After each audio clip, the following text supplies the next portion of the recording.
Монгол Улсын үндэсний номын сан.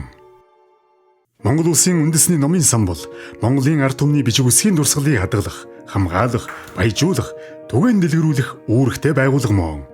Анх 1921 онд Судар бичгийн хүрээлэн байгуулад тус хүрээлэнгийн анхны дарга онход сангаж авын Жамын гүн, Эрдэмтэн Жамсрангийн цэвэн, Дашним гүн, Батөчир шадар нарын хүмүүс хувийн номын сангаасаа нийлүүлсэн 2000 номтой номын сан байгуулсан нь өнөөгийн Монгол Улсын үндэсний номын сангийн үндэс суурь, сан хөмөргийн их үүсгэл болсон юм.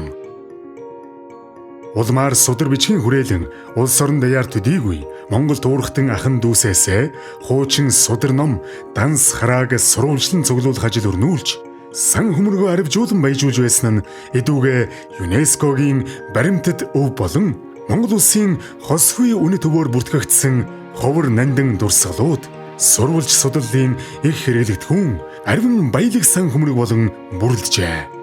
Судар бичгийн хүрээлэнгээс ном судар сурвалжлан цуглуулах хэл ажлын хүрээнд тус хүрээлэнгийн дарга онход Жамын гүн, гишүүн Жонон ван, Ширнэн дамдин нар Бээжинд суурин сууж асан халахын сайн ноёнхан аймгийн засаг хошоо Сэцэн Чин ван 80-тай уулзаж түүний харьяа цахрын сүр хошооны шашныг бадруулагч сүмд хадгалан тахиж байсан Монгол бичгийн шунхан барын 226 бот данжуурыг Монгол улсдаа залж ирэхтэй бусдад дамжуулан худалдахгүй Судар бичгийн хүрээлэнд үрд хадгалах тухай 9 зүйл бүхий гэрээ бичиг байгуулсныг бичээж Дэндв 1929-өөс 1955 оны хооронд Боржин чулуунаас сийлэн гэрэлт хөшөө болгон үлдээжээ.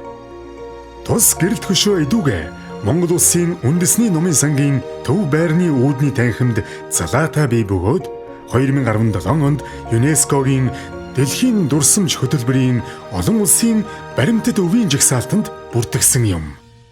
За тэгэхээр 1924 онд Судар бичгийн хүрээлэнгийн дарга асан Жамин гой Бээжин хөгтлөө бол ном зөвлөхөөр явсан байдаг. За тухайн үед бол Хөвчийн Жонон ван, Ширнэн дамдин гэдэг хүн хамт явсан байдаг.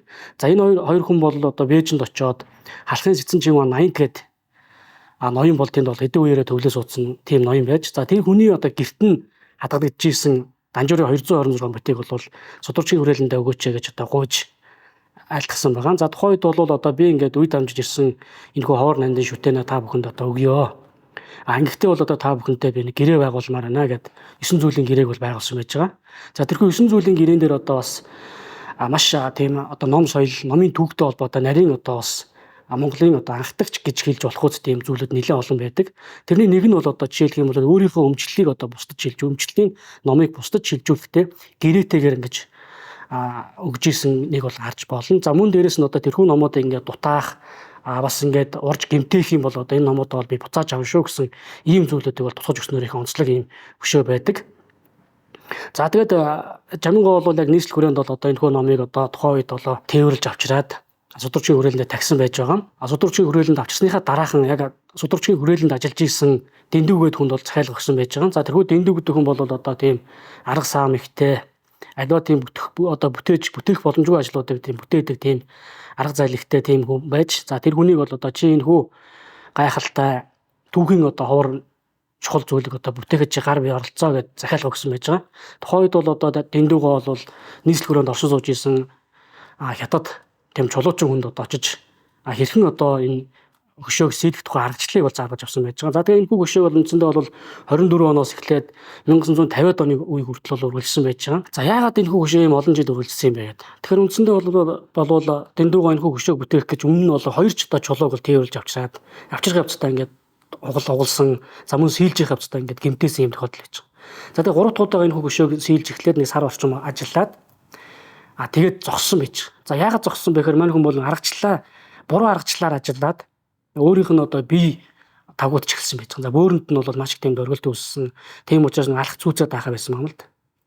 Тэгээ үндсэндээ бол ингээд тэр ажил бол орхигдсон байсан байгаа. 1950-ад оны дунд үед бол үндсэндээ шинжлэх ухааны хүрээлэн болон Судар бичгийн хүрээлэн маань шинжлэх ухааны хүрээлэн болоод өргөжсөн байсан. Тэр үед данжуурын гэрэл хөшөө үүсгэх ажил маань юу болсон бэ гэд сурвалжлахад бол Дэндвга нөгөө хийжсэн дотор орхисон хөшөөгөө хайгаад явхад бол Судар бичгийн хүрээлэнгийн хашаан дотор байжсэн байж байгаа. Ямар бүтээгээд орхисон.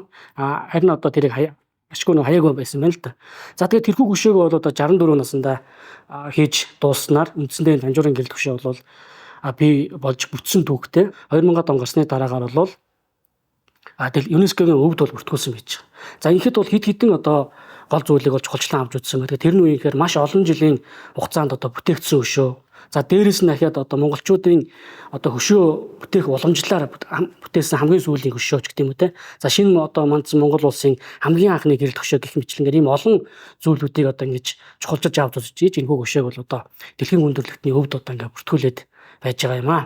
Монгол улсын сүүлчийн хаан 8 дугаар богд Жавзан дам хутагт 1924 онд таалал төгсөхөд Дорн дахны томоохон номын сангуудын нэг байсан Богдын номын сангийн үлэмжхэн хэсэг Судар бичгийн хүрээлэнд шилжин ирж цаашид улсын төв номын сан болсноор улс орон хэвлэгдэж буй ном хэвлэл бүрээс татан төвлөрүүлэх, гадаад солилцоогоор ном хэвлэлийг захиж авчруулах, бэлэг хандваар баяжин нэмэгдэх, шин сэргэг шилдэг бүтээлийг худалдан авах замаар сан хөмөргөн өргөжин тэлсээр өнөөдөр үндэсний номын сан 3.5 сая ном хэвлэл бүхий Монгол улсын хамгийн олон номтой номын сан болжээ.